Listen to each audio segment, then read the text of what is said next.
Hello students, आज हम दीपक model test paper number 7 करने जा रहे हैं। इसके हम एमसीक्यू करेंगे और अगर आपको इसके लॉन्ग आंसर चाहिए, लॉन्ग क्वेश्चंस के आंसर चाहिए तो आप डिस्क्रिप्शन चेक कर सकते हैं। और आपको दीपक रिवीजन मॉडल टेस्ट पेपर के और मॉडल टेस्ट पेपर चाहिए तो वो भी आपको डिस्क्रिप्शन में मिल जाएंगे। अब हम देखते हैं, हमारे पास पहला क्वेश्चन है। यहाँ पर हमारे पास एफ एक्स गिवन है और एक गिवन है जी एक्स, और हमें क्या फाइंड आउट करना है, हमें गॉफ एक्स फाइंड करना है। तो हमने क्या लिखा, गॉफ एफ एक्स लिखा। इसको हमने लिखा जी ऑफ की जगह हमने ब्रैकेट का यूज़ किया और क्या लिख दिया यहाँ पर एफ एक्स।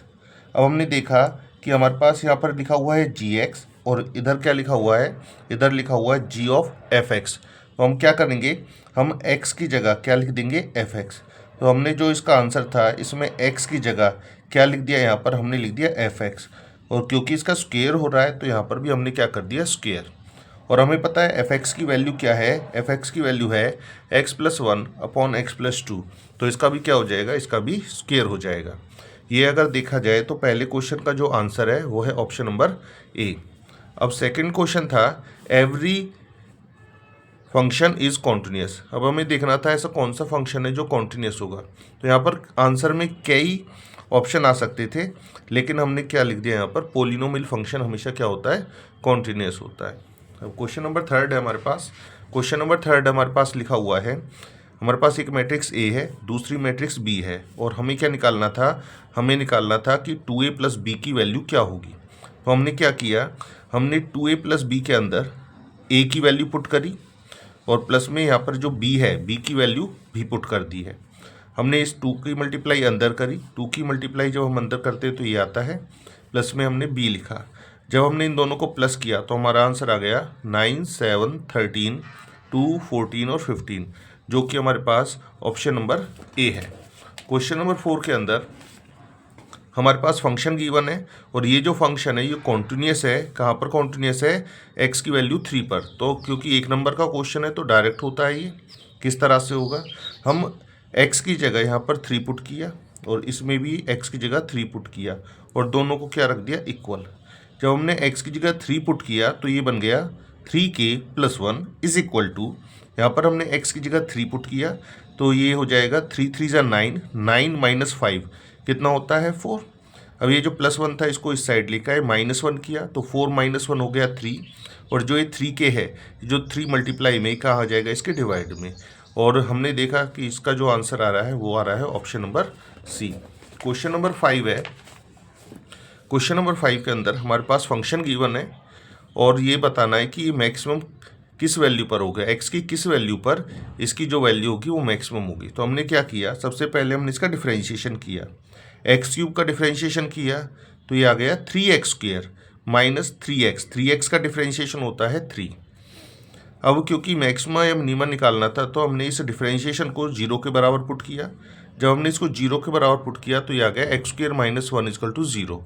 और हमने क्या किया, -1 को इस साइड लेके आए तो ये हो गया एक्स स्क्वेयर प्लस 1, और यहाँ से एक्स की दो वैल्यूज़ आ गई, प्लस और -1। अब हमने क्या किया, इसका डबल डिफरेंशिएशन किया। डबल डिफरेंशिएशन आया इसका 6x। अगर इसका डिफरेंशिएशन 6x है तो हमने जो वैल्यूज़ निकाली थी x की दो, एक बार +1 और एक बार -1, हमने इस डबल डिफरेंशिएशन में पुट किया। जब हमने x की वैल्यू 1 पुट करी तो हमारा जो आंसर आया वो आया प्लस का, और जो माइनस पुट किया तो आंसर आया नेगेटिव। तो हमें पता है जब डबल डिफरेंशिएशन पॉजिटिव होता है तो हम उसको कहते हैं मिनिमम, और जब डबल डिफरेंशिएशन नेगेटिव होता है तो हम उसे क्या कहते हैं, मैक्सिमम। क्योंकि हमें मैक्सिमम पे निकालना था तो इसका जो आंसर आएगा वो आएगा x इजिकल टू -1, जो कि ऑप्शन नंबर कौन सा है, ए है।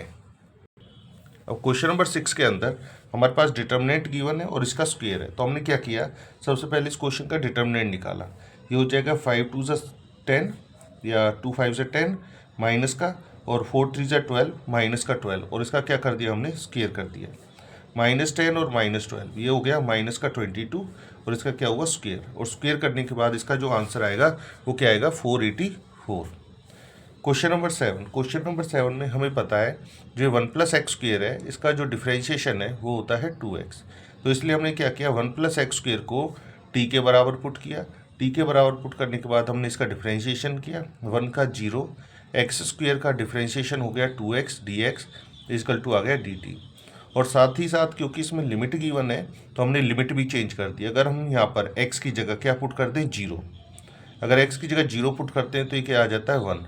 हमने लिखा कि अगर x की वैल्यू 0 तो t की वैल्यू क्या आई थी, 1। इसी तरह से अगर x की वैल्यू यहाँ पर 1 पुट कर दें तो ये कितना हो जाएगा, 2। तो x की वैल्यू 1 पुट करने पर t की वैल्यू क्या आ रही है, 2। तो इसमें हमने 2x dx की जगह क्या लिखा, dt, और 1 + x² की जगह क्या लिख दिया, t, और इंटीग्रेशन कर दिया। और जो लिमिट थी वो क्या चेंज कर दी, 1 से 2। अब हमें पता है 1/t का जो इंटीग्रेशन होता है ये होता है log t। अब हमें इस log t का क्या करना है, लिमिट्स पुट करनी है। तो सबसे पहले होती है अपर लिमिट पुट, फिर माइनस में लोअर। तो हमने पहले क्या पुट किया, 2, फिर माइनस log 1 पुट किया। और हमें पता है log 1 की वैल्यू क्या होती है, log 1 की जो वैल्यू होती है वो 0 होती है, वो हमने पुट करी। तो इसका जो आंसर आया है log 2 आया है। अब क्वेश्चन नंबर 8 है। क्वेश्चन नंबर 8 में हमें क्या करना था, इंटीग्रेशन करना था। इसको हमने किसकी सहायता से करा, इसको करा हमने कंप्लीटिंग स्क्वायर की सहायता से। कैसे होता है, सबसे पहले जो कोफिशिएंट होगा x का, जो कोफिशिएंट है किसका, x का, इसको हम 2 से डिवाइड करते हैं और इसका जो स्क्वायर आता है उसको प्लस और माइनस करते हैं। तो हमें पता है जो x का जो कोफिशिएंट है वो है 2। 2 को हमने 2 से डिवाइड किया और इसका स्क्वायर किया तो ये आया 1 स्क्वायर। तो ये जो 1 स्क्वायर है हमने यहाँ पर क्या किया, पहले प्लस और इस 2 में से क्या कर दिया, माइनस। अब जो ये पहली 3 टर्म है ये बन जाएंगी x + 1 का होल स्क्वायर। और यहाँ पर ये जो 2 में से 1 माइनस करेंगे तो क्या आएगा, 1। ये हो जाएगा 1 का स्क्वायर भी लिख सकते हैं। अब क्योंकि हमें पता है जो इंटीग्रेशन होता है स्टैंडर्ड फॉर्म है कि dx/x² + a² ये बराबर होता है 1/a tan 1 x/a। यहाँ पर x की जगह तो हम लिखेंगे x + 1 को, और a की जगह क्या लिखेंगे, a की जगह लिखेंगे 1 को। तो फॉर्मूला लगाते हैं तो 1/a tan 1 x/a + c। तो ये जो हमारे पास ऑप्शन मिलता है ये ऑप्शन नंबर कौन सा होता है, a होता है। और क्वेश्चन नंबर 9। क्वेश्चन नंबर 9 के अंदर हमारे पास डिस्टेंस निकालना है पी क्यू आर का। कहाँ से निकालना है, वाई एक्सिस से। अब हमें पता है ये तो पॉइंट हो गया पी क्यू आर, और हमें इसका जो डिस्टेंस है वो कहाँ से निकालना है, वाई एक्सिस से। तो हमने इसके रिस्पेक्ट में वाई एक्सिस पर एक पॉइंट लिया जो कि होगा 0 Q 0। ये हो गया पॉइंट वाई एक्सिस पर। और हमें अच्छी तरह से आता है अगर दो पॉइंट्स का डिस्टेंस निकालना है तो किस तरह का फॉर्मूला लगता है। फॉर्मूला यूज़ होता है x2 - x1 का स्क्वायर प्लस y2 - y1 का स्क्वायर और प्लस z2 - z1 का स्क्वायर। तो हमने ये फॉर्मूला लगाया p - 0 का स्क्वायर, फिर q - q का स्क्वायर और r - 0 का स्क्वायर। p - 0 p बचा तो ये हो गया p का स्क्वायर, q - q 0 बचा इसका स्क्वायर प्लस r का स्क्वायर। तो आंसर आ गया √p² प्लस r स्क्वायर।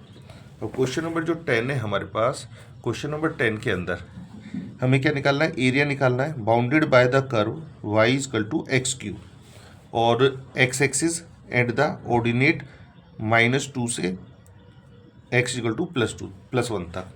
तो हमने क्या किया, जैसे कि यहाँ पर लिमिट दे रखी है -2 और +1, तो हमने क्या लिखा, -2 से लेकर +1 तक इसको लिख लिया। अब ये देखा ये x एक्सिस को कहाँ पर काटता है, ये x एक्सिस को काटता है 0 पर। मतलब 0 से पहले अगर इसमें कोई भी वैल्यू पुट की जाए तो इसका आंसर माइनस का आएगा। कैसे आएगा, जैसे कि मानकर चलो मैंने 0 से छोटी ली वैल्यू -1, अगर -1 इसके अंदर पुट करें तो जो y की जो वैल्यू आएगी वो माइनस की आएगी, इसलिए हमने इसको लिया नेगेटिव। और 0 के बाद कोई भी वैल्यू इसमें पुट करते हैं, 0 के बाद जैसे 0.1 हो गया, 0.1 इसमें पुट करते हैं तो ये कैसा आएगा, पॉजिटिव। इसलिए हमने इस x³ को क्या लिखा, पॉजिटिव। तो हमारे पास इंटरवल बन गया एक तो -2 से लेकर 0 जिसमें x³ नेगेटिव है, -2 से 0 में x³ नेगेटिव है, और 0 से 1 तक ये कैसा है, पॉजिटिव। तो हमने इसका क्या किया, इंटीग्रेशन किया। x³ का इंटीग्रेशन होता है x⁴ 4/4 और लिमिट लगा दी -2 से 0। इसी तरह से इसका भी यही इंटीग्रेशन आएगा। जब हमने इसमें लिमिट्स पुट करी और सॉल्व किया तो ये जो आंसर आया वो कितना आ गया, 17/4 स्क्वायर यूनिट्स।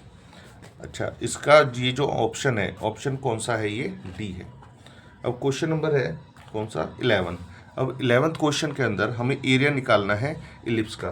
जैसा कि पहले भी बताया जा चुका है कि जो इलिप्स का एरिया होता है किस तरह से निकलता है, x square upon a square plus y square upon b square is equal to 1 हो, तो जो इसका एरिया निकलता है वो निकलता है ए बी पाई। तो हमने देखा ये किसका स्क्वेयर है, ये 5 का स्क्वेयर है, 16 किसका स्क्वेयर है, 4 का, और पाई आता है ए बी पाई। तो इसका जो आंसर आया वो आया 20 पाई स्क्वेयर यूनिट्स, जो कि इसका ऑप्शन नंबर कौन सा है, ए है। क्वेश्चन नंबर 12 में डायरेक्शन कोसाइन निकालने थे। वेक्टर गिवन है 2i प्लस 2j माइनस का k। तो अगर हमें इसका डायरेक्शन कोसाइन निकालने तो सबसे पहले हमने क्या किया, इसको वेक्टर a के बराबर माना और इसका क्या निकाल दिया, मैग्नीट्यूड निकाल दिया। और हमने क्या निकाला, यूनिट वेक्टर। सबसे पहले यूनिट वेक्टर निकाला। यूनिट वेक्टर के जो स्केलर कंपोनेंट है 2/3, 2/3 और -1/3, इन्हीं को क्या कहा जाता है, इनको कहा जाता है डायरेक्शन कोसाइन। क्वेश्चन नंबर 13 है। क्वेश्चन नंबर 13 में हमारे पास है value of lambda for which vector A given है, वो क्या है, परपेंडिकुलर है किसके, बी के। अगर ए और बी परपेंडिकुलर है आपस में तो इन दोनों का जो डॉट प्रोडक्ट होगा वो किसके बराबर होगा, 0 के बराबर होगा। तो हमने इन दोनों का डॉट प्रोडक्ट किया। तो डॉट प्रोडक्ट में क्या होता है, आई की मल्टीप्लाई आई से, जे वाली टर्म की मल्टीप्लाई जे से, और के की मल्टीप्लाई के से। तो ये हो गया 2 1 = 2, यहाँ से 3 की माइनस लेमडा से -3 लेमडा, 2 की 2 से हो जाएगी 4 इजकल टू 0। इसको सॉल्व करते हैं तो 2 + 4 6 हो गया, -3 लेमडा इजकल टू 0, और 6 इजकल टू आ गया 3 लेमडा, और लेमडा की वैल्यू कितनी आ गई हमारे पास 2, जो कि ऑप्शन नंबर क्या है, बी है। अब नेक्स्ट क्वेश्चन हमारे पास है, हमें क्या निकालना है, एंगल निकालना है। 2 लाइन्स गिवन है, इन दोनों लाइन्स के बीच का एंगल। तो हमें पता है एंगल निकालने का जो फॉर्मूला लगता है वो लगता है A1 A2 plus B1 B2 plus C1 C2 और अपॉन में ये जो आता है। तो यहाँ पे ये जो A1 B1 और C1 की बात हो रही है, ये है हमारे पास 1 2 2 और यहाँ पर 3 2 और 6। ये हमारे पास A1 B1 C1, ये हमारे पास A2 B2 और C2। अगर हम इनको लेते हैं तो ये हो गया A1 की मल्टीप्लाई A2 से, मतलब 1 की 3 से, 2 की 2 से, और 2 की 6 से मल्टीप्लाई, और अपॉन में 1 का स्क्वायर, 2 का स्क्वायर और 2 का स्क्वायर, और इधर से 3 का स्क्वायर, 2 का स्क्वायर और 6 का स्क्वायर। इनको अगर हम सॉल्व करें तो ऊपर आता है 3 4 और 12।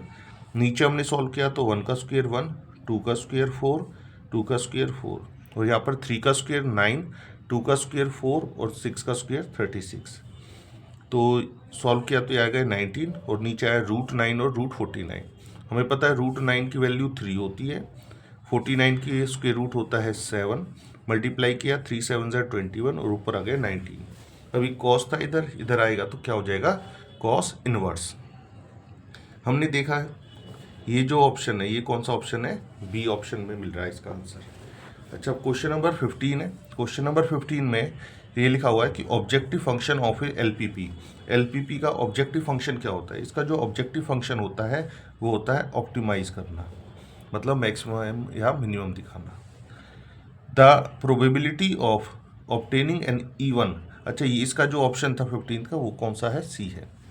अब क्वेश्चन है the probability of obtaining an even prime. हमें ऐसा नंबर चाहिए जो इवन भी हो और प्राइम भी हो। ऐसा नंबर सिर्फ एक ही होता है, वो क्या होता है, 2 होता है। अच्छा, अगर हमने क्या करा, पेयर ऑफ डाइस थ्रो की है तो जो 2 और 2 आते हैं ये सिर्फ एक ही बार आते हैं, कितने में से, 36 में से। इसलिए जो इसका आंसर हो जाता है वो होता है 1/36, जो कि ऑप्शन नंबर कौन सा है, बी है। अब क्वेश्चन नंबर 17 है। इस क्वेश्चन नंबर 17 के अंदर लिखा हुआ है इफ़ ए फेयर कॉइन, अगर एक जो फेयर कॉइन है टॉस की जाती है 10 टाइम्स। 10 टाइम्स का मतलब है n की वैल्यू क्या है, 10 है। The probability of getting exactly 6, कितनी बार थ्रो किया गया है, 6 बार, मतलब ये कह रहे हैं कि 6 बार हेड आना चाहिए। अगर 6 बार क्या आए, हेड आए, तो हेड आने की प्रोबेबिलिटी होती है 1/2, और क्यू का मतलब है हेड नहीं आने की भी प्रोबेबिलिटी 1/2 ही होती है। क्योंकि जब हम एक कॉइन को टॉस करते हैं तो 2 ही ऑप्शन आते हैं, या तो आएगा हेड या आएगा टेल। तो उसमें हेड आने की प्रोबेबिलिटी 1/2 और नहीं आने की भी 1/2। अब कितनी बार चाहिए इनको, ये 6 हेड ये चाहिए इनको 6 टाइम्स, तो इसलिए आर की वैल्यू क्या हो जाएगी, 6। यहाँ पर एक फॉर्मूला लगता है जो कि क्या है, Px = R = NCR P की पावर R Q की पावर n - R। तो हमने यहाँ पर इनकी वैल्यूज़ पुट करी, n की वैल्यू 10 पुट करी, r की वैल्यू 6 पुट करी, p की वैल्यू 1/2, r की जगह 6, n की जगह 10 - 6 हो गया ये। 10c6 कैसे सॉल्व करेंगे, नीचे 6 लिखा हुआ है तो 10 की टर्म्स 6 टाइम्स खोलेंगे, मतलब इस 10 को 6 बार खोलेंगे, जैसे 10, 9, 8, 7, 6, 5, तो ये कितनी टर्म्स हो गई 6, क्योंकि नीचे 6 है इसकी भी 6 टाइम्स टर्म्स खुलेंगी हमारे पास। और ऊपर कितना है 1/2, इधर भी 1/2, बेस सेम है, पावर ऐड हो जाएगी, यहाँ पर पावर 6 है और यहाँ पर कितनी है ये 4, तो 6 और 4 कितनी हो जाएगी 10। जब हम इसको सॉल्व करते हैं तो इसको सॉल्व करने के बाद हमारा जो आंसर आता है ये आता है 105/512, जो कि ऑप्शन नंबर कौन सा है हमारे पास, सी है। क्वेश्चन नंबर 18 जो कि लास्ट क्वेश्चन है, इसके बाद आपको जो बड़े क्वेश्चंस अगर चाहिए तो आप डिस्क्रिप्शन में चेक कर सकते हैं।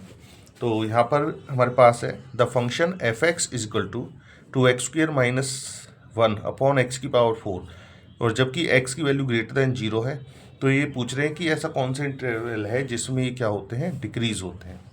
तो हमने क्या किया, हमने इसे सॉल्व करने के लिए, डिफ्रेंशिएशन करने के लिए हमने इसको सॉल्व किया। 2x² के अपॉन में x⁴ लिखा और 1 की अपॉन में x⁴, हमने इसको तोड़ लिया। तोड़ने के बाद यहाँ पर है x² और नीचे x⁴, सॉल्व करेंगे तो नीचे x² बचेगा और ये वाली टर्म ऐसे ही। अब हमने क्या किया, ये जो x² है इसको ले गए ऊपर, इसकी पावर हो गई माइनस की। इसी तरह से x⁴ को भी हम कहाँ ले गए, ऊपर ले गए, तो इसकी भी पावर क्या हो गई, माइनस की। इसके बाद हमने इसका डिफ्रेंशिएशन किया, डिफ्रेंशिएशन करते हैं तो पावर आगे आती है और पावर में माइनस हो जाता है 1, तो ये हो जाएगा -4 x⁻³ इसी तरह से -4 आगे आया तो प्लस का 4 हो गया, और इसमें से एक माइनस करेंगे तो ये हो जाएगा -5। अब हम इन दोनों को नीचे लेके आए, माइनस की पावर थी, नीचे आकर प्लस की हो गई दोनों। इसके बाद हमने क्या किया, इनको सॉल्व किया, यहाँ पर इसको 0 के बराबर रखा ताकि हम क्रिटिकल वैल्यूज़ निकाल सकें। जब हमने इसको 0 के बराबर रखा तो ये माइनस वाली टर्म चली गई, दूसरी साइड प्लस वाली हो गई, और क्रॉस मल्टीप्लाई करके जैसे 4 से 4 कट गया तो हमारे पास x⁵ आ गया x³। यहाँ से भी कैंसिल आउट करने के बाद हमारे पास आ गया x² की वैल्यू 1, और स्क्वेयर इधर जाकर क्या हो जाएगा, इसका स्क्वेयर रूट करेंगे तो प्लस माइनस का 1 आएगा। तो x की दो वैल्यूज आ गई, +1 और -1। लेकिन क्वेश्चन में कहा था x की वैल्यू ग्रेटर दैन 0 लेनी है, तो हमने क्या किया, जो ये -1 था इसको हमने क्या कर दिया, रिजेक्ट कर दिया। तो हमने लिमिट लगा ली 1 से लेकर इन्फिनिटी। तो 1 से लेकर इन्फिनिटी तक अगर हम देखते हैं, कोई भी वैल्यू अगर इसमें पुट करते हैं डिफ्रेंशिएशन में, तो यहाँ पर ये कैसा आता है, नेगेटिव आता है। तो नेगेटिव का मतलब क्या है, डिक्रीजिंग है। तो हम ये कह सकते हैं कि ये जो फंक्शन है वो डिक्रीजिंग फंक्शन है। अच्छा, ये आपको नहीं आया होगा समझ। हमने क्या किया यहाँ पर कि हमने 1 से लेकर इन्फिनिटी तक कोई वैल्यू ली, जैसे 2 ली। 2 अगर हम इसमें पुट करें तो 2 2 ज़ा 4, 4 - 1 कितना हो जाएगा 3, 3 4 ज़ा 12, मतलब ये नेगेटिव आ रहा है। f'(x) कैसा आता है, नेगेटिव आता है। इस इंटरवल में कोई भी वैल्यू ले लेना x की। तो नेगेटिव हमें क्या शो करता है, नेगेटिव शो करता है कि ये जो फंक्शन है वो डिक्रीजिंग फंक्शन है इस इंटरवल के अंदर। अगर आपको इस रिलेटेड, इस मॉडल टेस्ट पेपर से रिलेटेड और वीडियोस चाहिए तो आप डिस्क्रिप्शन को चेक कर सकते हैं, और साथ ही साथ आपको वीडियो कैसी लगी ये भी आप कमेंट में लिखकर बताएं। धन्यवाद।